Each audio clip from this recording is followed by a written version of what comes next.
Really, anytime a compressor is running and liquid refrigerant returns to the compressor, that's considered floodback.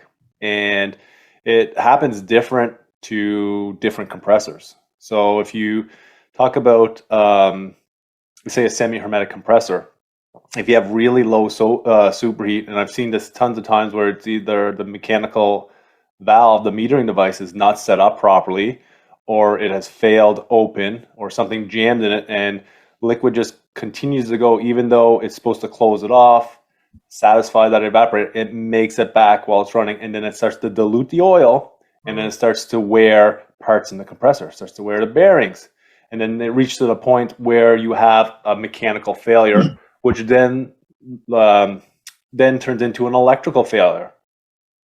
And this is one of the big things, see this a lot. A lot of technicians out there will go up, and I've even did it. I was in the field for many, many years, and I'll go, it's a burnout, it's an electrical failure.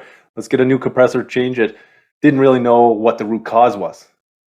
And that's why you have to dive in to find out, was it that floodback? And was it the floodback that made the bearing wear, that dropped the rotor onto the stator to cause the electrical failure? So there's a whole process in it.